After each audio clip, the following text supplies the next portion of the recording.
हमारे जो प्राचीन पुराण दुनिया का सबसे पहला जो संघ है, जिसको आज हमें समणों का संघ या समण संघ कहना पड़ रहा है, उसके कुछ प्राकृतिक नियम जो बहुत पहले, बुद्ध से भी पहले चलते थे, उन्हीं नियमों को आज भी हम गोल्डन नियम के नाम से, यानी गोल्ड के नाम से, यानी ऐसी धातु जो जिसकी चमक कभी फीकी ना पड़े, जिसमें कभी जंग ना लगे और जो हमेशा अजर और अमर धातु है, वही जो 10 नियम हैं, 10 गोल्डन रूल्स हैं समण संघ के, उनमें जो सबसे पहला नियम है वो है केवल समण। यानी कि ये जो संघ है ये केवल समण लोगों के लिए है, समणा और समणी। समण के अलावा जो भारत में पाए जाते हैं, जो उस समय भी थे वमण, बहुत पहले तो नहीं थे, तो वमणों का इससे कोई लेना देना नहीं है। इसका जो दूसरा गोल्डन नियम है, गोल्डन रूल है, वो है समण संघ ने पहले भी कभी पब्लिक से कोई पैसा, कोई चंदा नहीं लिया, कोई सोना, कोई धातु नहीं ली, क्योंकि रुपया पैसा तो था नहीं। पर जो रुपया है वो रूप से बना हुआ है, और रूप धातु को बोलते हैं, यानी कि मटेरियल को बोलते हैं।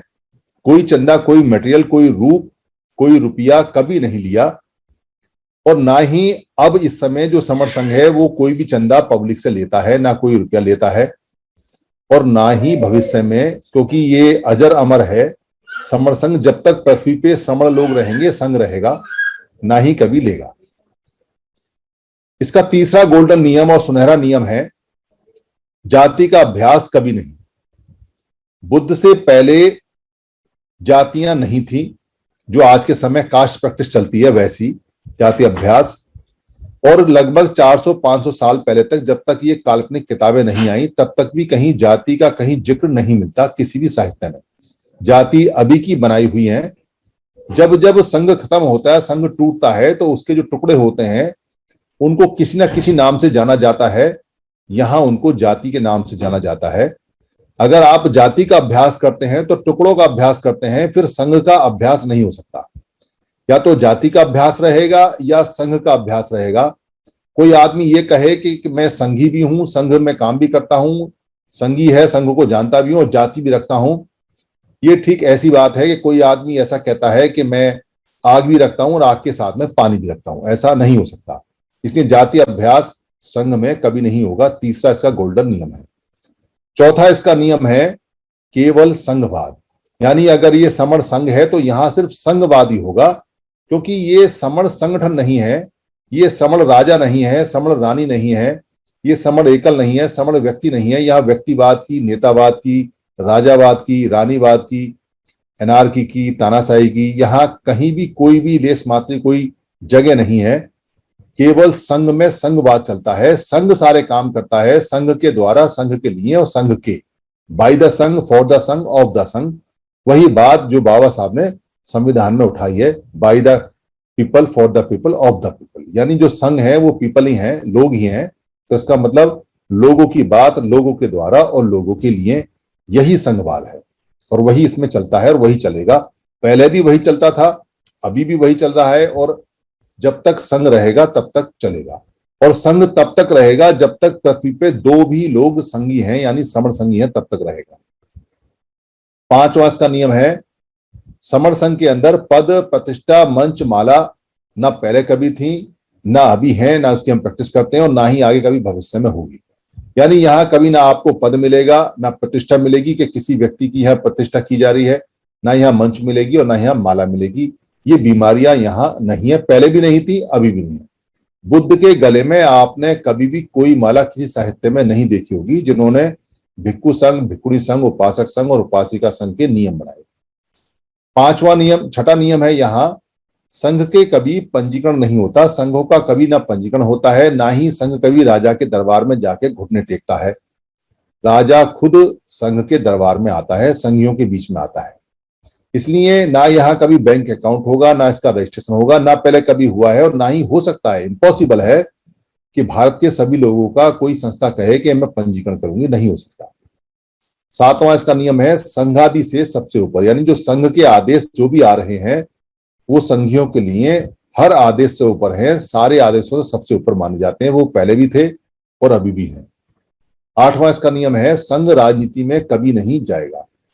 ना ही ये संघ कभी राजा के दरबार में गया है, ना ही आज के समय की राजनीति में जाएगा, पर संघ सब स्थिति पर निगाह रखता है। कोई समण अगर राजनीति में जाना चाहे जा सकता है, उसको अपनी एक्टिव मेंबरशिप को नॉर्मल मेंबरशिप में कन्वर्ट करना पड़ेगा और वो ऑटोमेटिक हो जाती है। ये 8 के 8 जो नियम है, इनकी वीडियोज आ गई हैं, आप देख सकते हैं, उनको अच्छी तरह से समझें। और जो 9वां इसका नियम है वो है संघ घातक की वापसी संघ में कभी नहीं। इसके बारे में आज चर्चा करेंगे। और 10वां नियम है उपरोक्त 9 विनय संघ का आधार है। ये ना कभी बदले जाएंगे, ना खत्म किए जाएंगे, ना कभी अमान्य किए जाएंगे। ये 10 गोल्डन नियम है जो संघ का आधार हैं और संघ का पूरी तरह से संघ को अपने में समेटे हुए हैं। जो आज का नियम है कि जो संघ है, संघ घात जो करने वाला है उसकी संघ में वापसी कभी नहीं। ये नियम बहुत इंपॉर्टेंट है और हमको ऐसी उम्मीद करनी चाहिए कि ये नियम हमें संघ में ना अप्लाई करना पड़े, ना इसका अभ्यास करना पड़े और ऐसी नौबत ना आए कि हमें संघ घात के नियम की प्रैक्टिस संघ में करनी पड़े, क्योंकि ये बहुत ही ज्यादा खतरनाक या बहुत ही ज्यादा दर्द भरा एक ऐसा नियम है जो जिस पे भी लगता है उसकी एक तरह से अस्तित्व और उसका जीवन लगभग खत्म हो जाता है। अगर आप थोड़ा भी धम्म को या बुद्ध को जानते होंगे, क्योंकि यहाँ ये बात बार बार बताई जाती है कि ये जो समण जो शब्द है और जो समण संघ है ये बुद्ध से पहले का है। इसलिए हम यहाँ बुद्ध के धम्म की बात नहीं करते, ना ही बुद्ध की बात करते हैं, हम सिर्फ संघ की बात करते हैं और संघ पे ही काम करते हैं। बहुत सारे जो लोग हैं वो ऐसा प्रचार प्रसार करने में लगे पड़े हैं कि जी वहां तो धम्म की बात होती है, बुद्ध की बात होती है। बुद्ध की बात और धम्म की बात दुनिया की सबसे अच्छी बात है, इसमें कोई शक नहीं है। मगर भारत में बुद्ध की और धम्म की बात को जो धर्म है, जो रिलीजन है, जो गॉड है, उससे जोड़ दिया गया है और कंपैरेटिव कर दिया गया है, यानी कि इसका तुलनात्मक अध्ययन कर दिया गया है। जैसे और धर्म है वैसे इसको धर्म और मजहब और रिलीजन मान के ट्रीट करते हैं और इसको धार्मिकता में लेके आते हैं।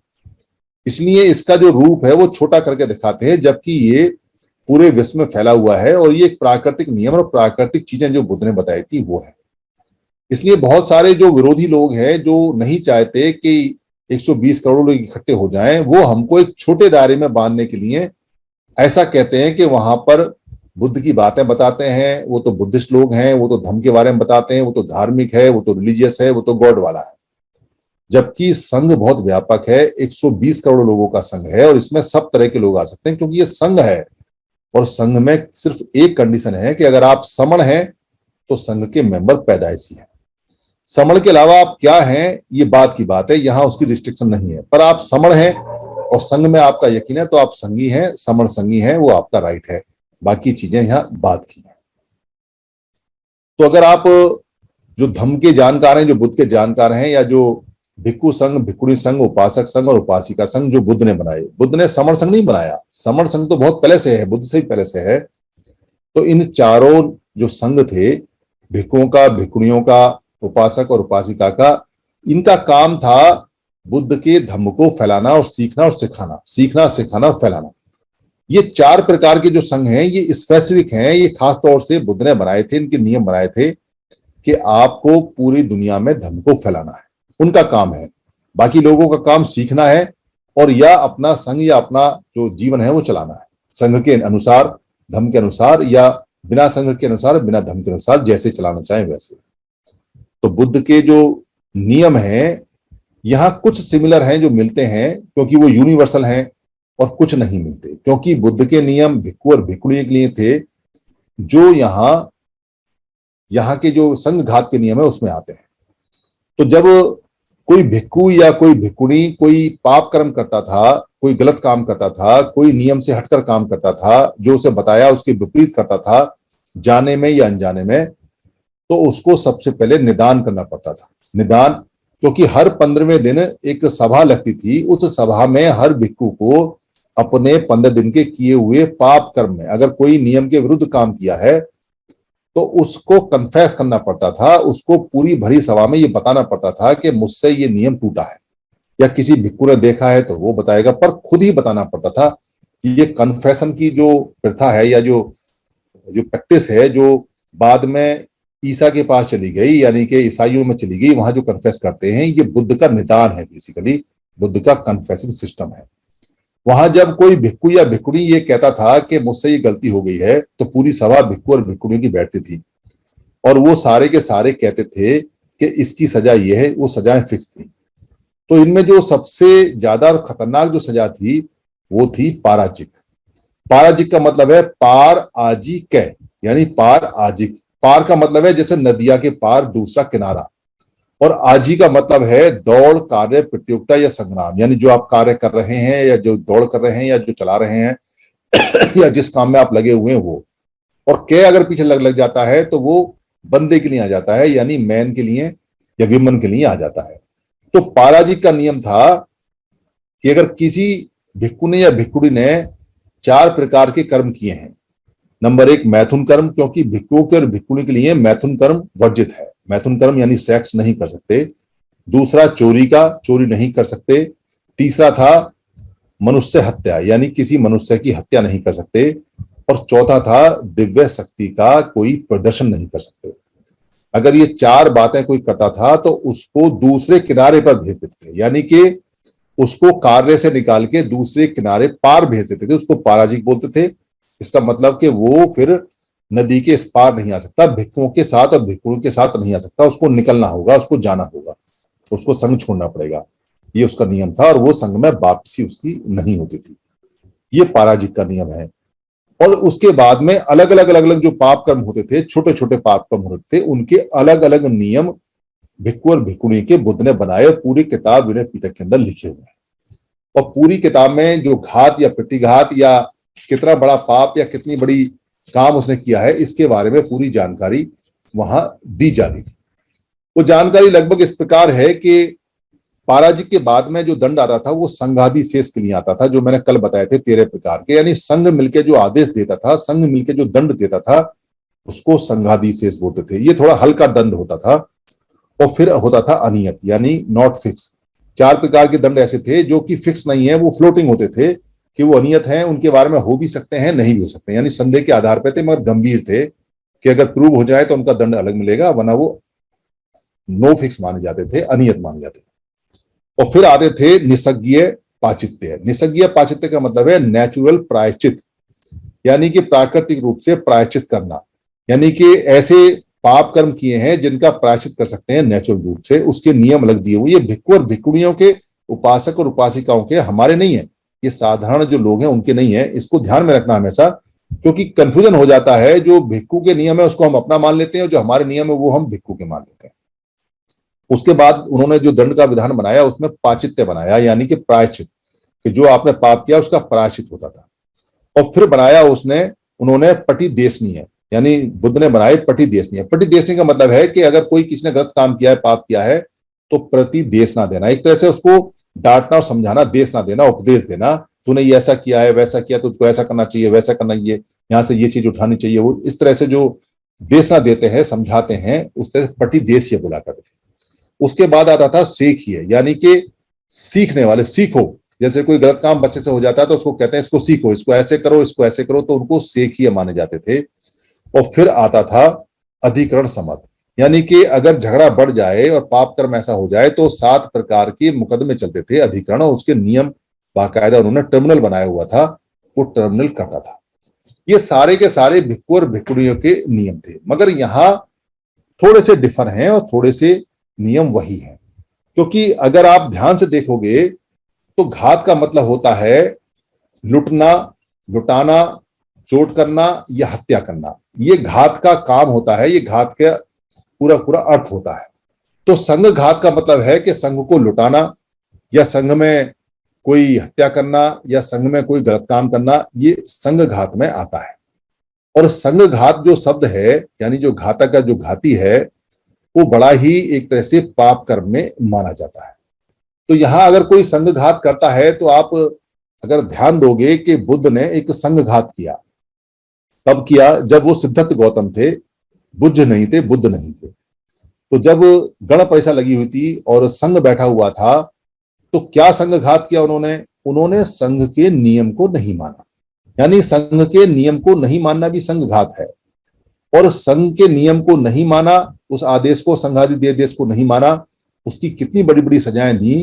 पहले तो ये कहा कि मृत्युदंड, दूसरा ये कहा कि अगर ये मृत्युदंड स्वीकार नहीं करते हैं तो इनके पिताजी की पूरी प्रॉपर्टी वो संघ की हो जाएगी, और अगर वो भी नहीं मानते हैं तो इनको जो शाक्य गणराज्य संघ है उसको छोड़ना पड़ेगा हमेशा के लिए। यानी देश निकाला, यानी संघ से निकाला, सिर्फ इस बात के लिए कि उन्होंने संघ का आदेश नहीं माना, क्योंकि संघ का आदेश सर्वोपरि है और संघ के नियम सबसे इंपॉर्टेंट है।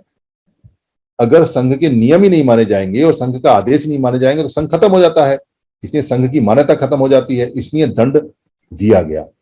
उस समय जो ये भिक्खु संघ के नियम थे वो नहीं थे, यानी कि भिक्खु संघ ने जो 4 नियम बनाए, बाद में जो बुद्ध ने बनाए, मैथुन करना, सेक्स करना, चोरी करना और मनुष्य हत्या करना और दिव्य शक्ति का दावा करना, इनमें से कोई भी नियम ऐसा नहीं है कि आप अगर भिक्खु संघ के नियम नहीं मानेंगे तो आपको भिक्खु संघ से निकाला होगा। वो बाद के नियम है, पर संघ में इस जो कठिन नियम था ये पहले से चला आ रहा था। तो यहाँ जो नियम चलते हैं वो नियम सारे के सारे लगभग थोड़े से बदलकर वही है। ये बात अच्छी तरह से समझ में आ जानी चाहिए कि कोई भी व्यक्ति जब यहाँ संघ में काम करने आता है तो वो संघ को अच्छी तरह समझता है। संघ के गोल्डन नियम तो बहुत आसान है, और जो संघ के इतनी सारी बातें बताई हैं, जो छोटे मोटे नियम जो और बने हैं वो भी सब लगातार बताते हैं, इसकी प्रैक्टिस भी होती है। और यहाँ कोई बच्चा नहीं आता संघ में, संघ में कोई ऐसा नहीं है कोई 10 साल का बच्चा आ रहा है, 11 साल का बच्चा आ रहा है, 12 साल का कोई ना समझ आ रहा है। यहाँ सब 18, 19, 20 साल से बड़े बच्चे आते हैं और अधिकतर समझदार हैं, और वो लोग हैं जो जागृत हैं और जो जगा रहे हैं, यानी जगे हुए भी और जगा रहे हैं, जिनकी बुद्धि खुली हुई है। तो संघ में हर एक व्यक्ति से ये उम्मीद की जा सकती है कि वो यहाँ के नियमों का अभ्यास अच्छी तरह से कर ले और देख ले और यहाँ आए। और यहाँ रोज बार बार बताया जाता है ये संघ है, यहाँ आपको व्यक्तिगत रूप से, इंडिविजुअल रूप से, पर्सनल रूप से कुछ नहीं मिलेगा। ना यहाँ नेतागिरी है, ना यहाँ पद पोस्ट है, ना यहाँ पैसा है क्योंकि चंदा नहीं लेते, ना यहाँ प्रसिद्धि है, ना यहाँ नाम है, ना यहाँ कहीं वाह वाही है, और ना यहाँ कहीं कोई प्रशंसा है। यहाँ कुछ नहीं है, यहाँ सिर्फ संघ में अपने आप को घोलना है, संघ में विलय करना है, हमको जुड़ना है और जोड़ना है, और जोड़ के नेचुरल रूप से हम इकट्ठे होकर अपनी जान बचा लेंगे, अपने अधिकार बचा लेंगे। ये बार बार हर संघी के द्वारा बताई जाती है।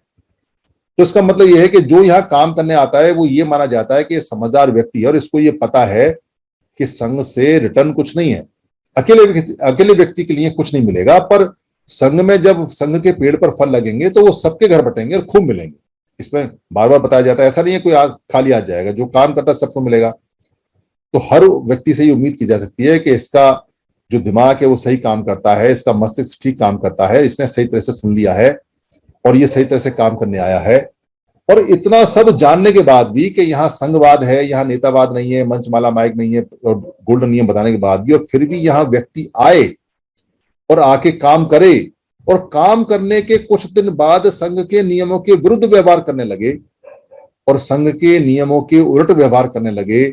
नेतागिरी ढूंढे, पैसा ढूंढे, पद ढूंढे, मंच ढूंढे, माला ढूंढे, माइक ढूंढे, प्रसिद्धि ढूंढे, इज्जत बेइज्जती ढूंढे, मान सम्मान ढूंढे, और ये सारी चीजें, और लोगों को यहाँ बहकाए, तोड़े, वो लोगों को गुमराह करे, संघ में घात पैदा करे।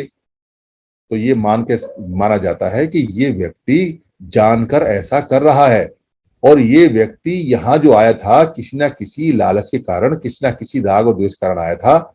ये व्यक्ति संघ के लिए ठीक नहीं है, क्योंकि ये जानबूझकर संघ घात कर रहा है। ऐसे नियम यहाँ जो चलते हैं संघ में वो 4 प्रकार में है, जिसमें सारे नियम आ जाते हैं। पहला तो है व्यभिचार, यानी कि जो व्यक्ति यहाँ व्यभिचार करता है, और व्यभिचार यानी कि मिसकंडक्ट बहुत बड़ा चैप्टर है, इसमें बहुत सारी चीजें आती हैं, और ये संविधान में भी बाबा साहब ने डाला हुआ है पूरा, और ये बुद्ध ने भी डाला है, और ये पहले चल रहा है। यानी कि जो संघियों के साथ मिसकंडक्ट करे, व्यभिचार करे, और या जो असंघियों के साथ भी करे, ये जरूरी नहीं है संघी के साथ करे, जो बाहर भी करता है। दूसरे नंबर का जो नियम है वो ये है कि चोरी अगर करता है, यानी संघ में चोरी करे या संघ के बाहर चोरी करे, किसी भी प्रकार की चोरी हो सकती है, चोरी करे संघ में या किसी व्यक्ति की, किसी संघी की, किसी संघी के परिवार की मानसिक, वाचसिक या कायिक, यानी कि मन से हत्या करे, उसको मन से डिमोलाइज करे, उसको मन से दबाए, या वाचसिक हत्या करे, या उसको बोलकर, उसको गाली देकर, उसको प्रताड़ना देकर, उसको उल्टा सीधा बककर उसकी हत्या करे उसके मन की, या कायिक करे, या उसके शरीर को काटे मारे या उसकी हत्या करे, संघ की करे या संघ की करे। और चौथे नंबर पे आता है कि संघ का दुष्प्रचार करे या संघ के नियमों के विरुद्ध आचरण करे। ये चार जो बातें हैं ये इतनी जबरदस्त बातें हैं कि अगर इस दायरे में कोई आता है तो संघ फैसला करे कि उसको पराजित, यानी कि उसको पार, नदी के पार यानी कि संघ के पार, संघ से अलग किया जाए या नहीं किया जाए, उसको क्या कहना है क्या नहीं कहना है। ये चार बातें संघ बर्दाश्त नहीं करता, क्योंकि अगर ये चार बातें संघ बर्दाश्त करेगा तो संघ के गोल्डन रूल खत्म हो जाते हैं, तो संघ खत्म हो जाता है। इसलिए ये जो नियम है ये बुद्ध से भी पहले के नियम है और ये पहले से चलते थे संघ के अंदर, और ये चार प्रकार के नियम सबसे ज्यादा इंपॉर्टेंट है। बाकी नियम छोटे छोटे छोटे छोटे जैसे बुद्ध ने बना के दिए और जैसे पूरी दुनिया में चलते हैं, और आज भी बाबा साहब ने वही नियम संविधान में उठाकर डाले हैं जो आईपीसी के अंदर आते हैं। आप अगर ध्यान दोगे तो हर एक दंड की सजा मृत्यु दंड नहीं है, और हर एक पाप की सजा या जो क्राइम है उसकी सजा देश निकाला नहीं है। कुछ सजाएं जो छोटे छोटे पाप कर्म है उनकी ऐसी हैं कि उसमें महीने का दंड होता है, 2 महीने का होता है, या किसी में जुर्माना लगा के छोड़ देते हैं, या किसी में खाली चेतावनी देकर छोड़ देते हैं, या किसी में बिना चेतावनी के सिर्फ उसको दर्ज कर देते हैं, सलाह दे देते हैं, या किसी को कहीं मॉरल ड्यूटी के लिए थोड़ी देर के लिए कोर्ट में खड़ा कर देते हैं। यानी वही नियम है जो बुद्ध ने भिक्खु और भिक्खुणियों और उपासक उपासिकाओं के लिए बनाए, वही बाबा साहब ने उठा के बनाए हैं। हर एक पाप की, हर एक दंड की सजा देश निकाला या संघ निकाला नहीं है। हर एक पाप और हर एक की सजा हत्या या मृत्यु दंड नहीं है। हर एक पाप की सजा किसी भी हालत में 10 साल या 20 साल या उम्र कैद नहीं है, सबकी अलग अलग है। जितना सीवियर केस होगा, जितना सीवियर पाप होगा, उतना ही सीवियर उसका दंड होता है, और ये विधान सारे बुद्ध ने बनाए हैं। तो यहाँ जो संघ है अपने नियम, चूंकि ये संघ, कुछ नियम हमें मिल जाते हैं, कुछ नियम हमें नहीं मिलते, कुछ बदल जाते हैं, बदलने की प्रक्रिया लगातार चलती है। इसलिए संघ अपने नियम खुद ब खुद बनाता रहता है। जब कभी कोई समस्या आती है तो पूरा हाउस उसमें बैठता है, पूरा हाउस उसको प्रेजेंट करता है।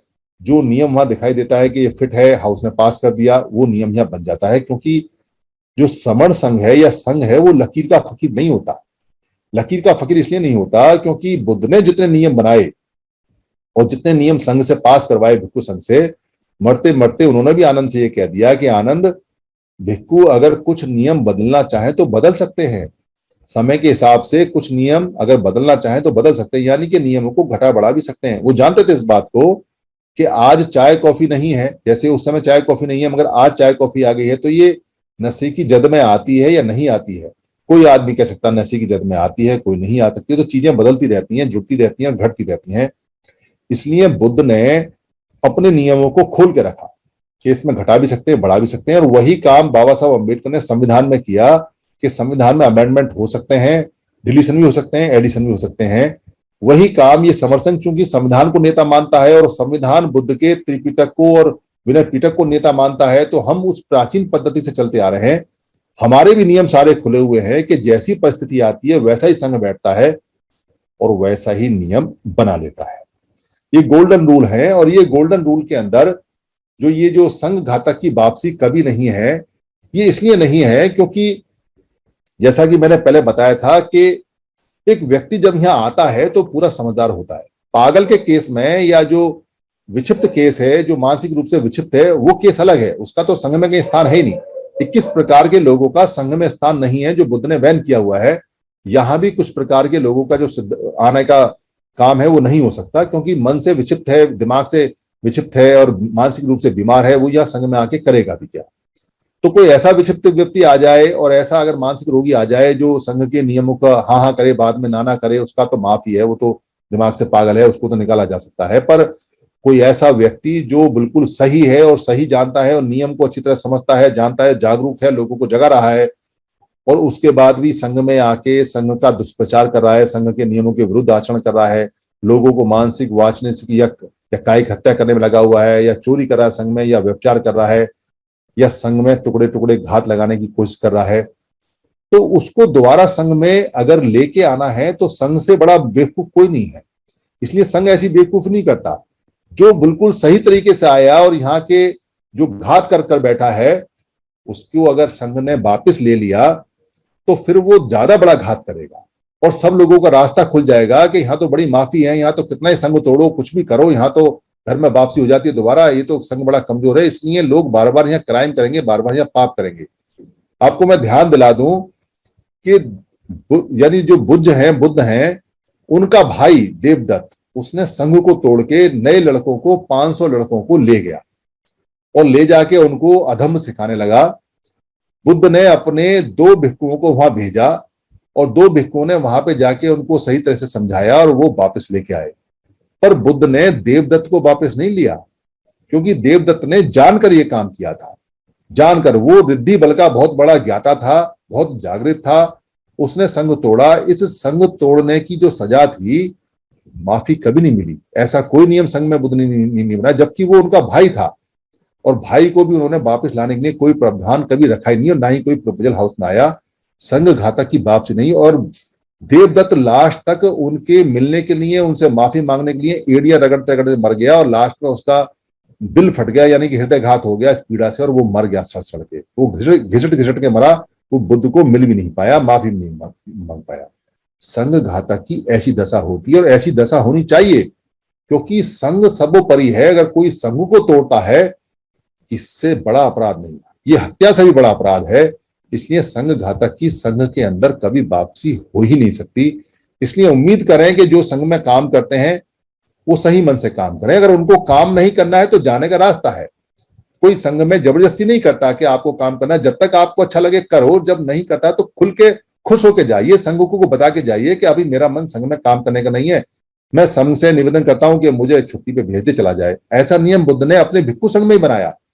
बुद्ध ने अपने भिक्षु संघ में ये नियम बनाया कि जो यहां आना चाहता है आए और यहां धम्म को सीखे और सिखाए, भिक्षु बने। और अगर भिक्षु जीवन में मन नहीं लग रहा है या भिक्षु जीवन में मन नहीं लग रहा है और वो जाना चाहता है तो चीवर को साइड में रखे और चला जाए। और फिर दोबारा आना चाहता है तो भिक्षु संघ की अगर इजाजत होती है और भिक्षु संघ कहता है कि आ जाए और वो सेटिस्फाई है तो वो दोबारा आ सकता है। ऐसे भी किस्से हैं कि 6-6 बार लोगों ने भिक्षु संघ को छोड़ा है और फिर 6-6 बार ज्वाइन किया है। इसलिए समर संघ में भी कोई आदमी 6 बार छोड़ सकता है और संघ चाहे तो उसको 6 बार वापस ले सकता है। कोई 60 बार जा सकता है और 60 बार वापस ले सकता है, पर संघ घात ना करे, क्योंकि अगर संघ घात करेगा उसकी वापसी नहीं है। मन करता है इन नियमों पे चलने का, मन करता है काम करने का, 10 दिन आके देखे, 2 दिन आके देखे, 4 दिन आके देखे। कोई पैसा थोड़ी है, कोई फीस थोड़ी है, कोई सदस्यता शुल्क थोड़ी है, कोई इज्जत बेइज्जती का धंधा थोड़ी है। कोई ये थोड़ी कहेगा अरे 4 दिन काम किया फिर आया नहीं, 8 दिन काम किया फिर आया नहीं। 8 दिन काम करे, 8 दिन का एक्सपेंस ले। अगर संघ के अंदर ताकत होगी, संघ के अंदर प्योरिटी होगी, अगर संघ के लोग अच्छे होंगे, संघ के अंदर अगर बहुत अच्छा व्यवहार होगा और संघ के नियम बहुत बढ़िया होंगे और संघ से सबको फायदा होता होगा तो अपने आप खिंचा चला आएगा। और संघ में अगर कोई गुण नहीं होगा, सारे अवगुण होंगे, संघ से कोई नुकसान होता होगा, संघ में कोई फायदा नहीं होता होगा, संघ में व्यभिचारी लोग होंगे, संघ में पाप कर्म होगा, संघ में दुष्कर्म होगा, तो कोई कितना भी जहां जबरदस्ती रोके, चाहे कितना ही लालच दे, चाहे कोई खाना खिलाए, चाहे कोई पद दे या पोस्ट दे या पैसा दे या मंच दे या माला दे या प्रतिष्ठा दे या मिन्नत करे या सर पे बैठाए या बाबूजी कहे, तो भी कोई संघ में नहीं आने वाला। यही कारण है कि 13 महीने के अंदर आपकी जो स्थिति है वो इतनी हो गई है कि आप एक आवाज पे अब 1,500 आदमी इकट्ठे कर सकते हो जब चाहे जब। और ये संख्या आपकी दिन दुनी रात चौनी बढ़ती जा रही है। बहुत जल्दी आपकी ऐसी ताकत हो जाएगी कि आप एक आवाज पे 10,000 लोगों को, 10,000 संघियों को पूरे देश में कहीं भी इकट्ठा कर सकते हो। और ज्यादा बड़ी बात नहीं कहता कि वो समय भी आएगा जब भिक्षु संघ में 50,000 होते थे और आपके 50 लाख होंगे। वो समय भी आएगा क्योंकि संघ की ताकत और संघ की खासियत इतनी जबरदस्त है कि जो इसमें एक बार जुड़ जाता है और वो अगर चला भी जाता है तो दोबारा फिर आ जाता है और उसको आना पड़ेगा क्योंकि संघ में वो खिंचाव और वो ताकत है। यहाँ किसी के चेहरे में कोई ताकत नहीं है, यहाँ किसी के चेहरे में कोई रौनक नहीं है, यहाँ कोई कितना अच्छा बोले कितना खराब बोले उससे फर्क नहीं पड़ता। फर्क इससे पड़ता है कि संघ के नियम कैसे हैं और वो व्यक्ति को कितना फायदा पहुंचा रहे हैं। इसलिए जो जो जुड़े हैं वो जुड़ते जा रहे हैं और जो जोड़ रहे हैं वो लगातार जोड़ते जा रहे हैं। जिद हमारी जुड़ने की और जोड़ने की है। जो जो लोग जुड़े हैं उन्होंने आगे लोग जुड़े हैं और जब जब लोग जुड़े हैं उनके सारे कष्ट और जितने भी प्रताड़नाएं वो दूर हो गई हैं। जो जुड़े हैं वो हमेशा जीते हैं, जो जुड़े हैं वो हमेशा आगे बढ़े हैं, जो जुड़े हैं वो कभी नहीं हारे हैं, और जो नहीं जुड़े हैं वो हमेशा हारे हैं। इसलिए जो अलग थलग पड़े हुए हैं, चाहे वो 29 लाख संगठन है, चाहे वो जो लोग अलग अलग चलते हैं, जो संघ में नहीं है वो हमेशा हारेंगे, वो हमेशा पिटेंगे, उनका कुछ नहीं हो सकता। पर जो जो संघ में रहेगा उनकी गारंटी है कि कितने ही आंधी तूफान आ जाए और कितने ही घनघोर घटा आ जाए, उन पे एक बारिश की बूंद नहीं आने वाली। उनके घर सुरक्षित हैं, वो हमेशा जीतेंगे। दुनिया की कोई ताकत उनको रोक नहीं सकती। जो जो संघ में आए हैं, जो जो संघ में रहे हैं, वो पहले भी जीते थे, वो अभी भी जीतेंगे। जल्दी जीतना है तो अभी जुड़ जाओ, और अगर कोई जल्दी नहीं है तो 100 साल बाद जुड़ना, 100 साल बाद जीतोगे। वो अलग बात है कि तब तक क्या हालत होगी क्या नहीं होगी। इसलिए जिद हमारी जुड़ने की है, जुड़ के ही मानेंगे। संघं नमामि, संघ को नमन।